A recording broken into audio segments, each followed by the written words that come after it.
Denmark is a peninsula with islands scattered along its east coast. Danes, therefore, long ago became experts at operating ferries and building bridges. So it was no surprise in the late 1980s when the government announced the Great Belt Project. It comprised two bridges, one of which would be the world's longest suspension bridge to connect two of the bigger islands, including the one with Copenhagen on it.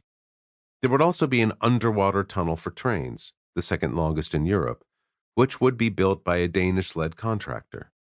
That was interesting because Danes had little experience boring tunnels.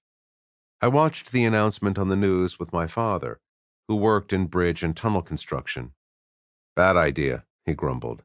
"If I were digging a hole that big, I would hire someone who had done it before." Things went wrong from the start. First, there was a year-long delay in delivering 4 giant tunnel boring machines. Then, as soon as the machines were in the ground, they proved to be flawed and needed redesign, delaying work another 5 months. Finally, the big machines started slowly chewing their way under the ocean floor. Up above, the bridge builders brought in a massive ocean-going dredger to prepare their work site. To do its work, the dredger stabilized itself by lowering giant support legs into the seafloor.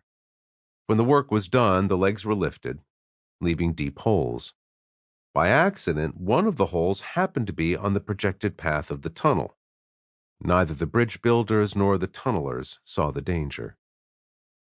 One day, after a few weeks of boring, one of the 4 machines was stopped for maintenance.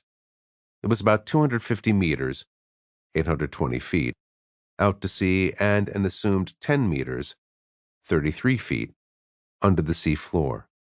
Water was seeping into the maintenance area in front of the machine, and a contractor unfamiliar with tunneling hooked up a pump to get the water out. The cables of the pump were trailed through a manhole into the boring machine. Suddenly, water started pouring in at a speed indicating a breach of the tunnel. Evacuation was immediate, with no time to remove the pump and cables and close the manhole. The machine and the whole tunnel flooded. So did a parallel tunnel and the boring machine within it.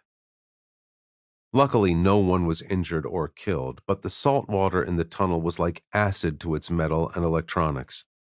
Engineers in the project told me at the time that it would be cheaper to abandon the tunnel and start again, rather than pull out the borers, drain the tunnel, and repair it. But politicians overrode them because an abandoned tunnel would be too embarrassing. Inevitably, the whole project came in very late and way over budget. This story isn't all that unusual. There are lots more like it in the annals of big projects.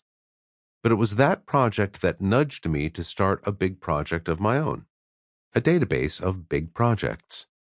It continues to grow. In fact, it is now the world's largest of its kind. And it has a great deal to teach us about what works, what doesn't, and how to do better. Honest numbers. After the accident, the recovery, and the eventual completion of the Great Belt Bridges and Tunnel, everyone agreed that the project had gone badly over budget. But by how much? Management said 29% for the whole project. I dug into the data, did my own analysis, and discovered that their number was, shall we say, optimistic. The actual overrun was 55%, and 120% for the tunnel alone, in real terms measured from the final investment decision. Still, management kept repeating their number in public, and I kept correcting them, until they did a public opinion poll that showed that the public sided with me. Then they gave up. Later, an official national audit confirmed my numbers, and the case was closed.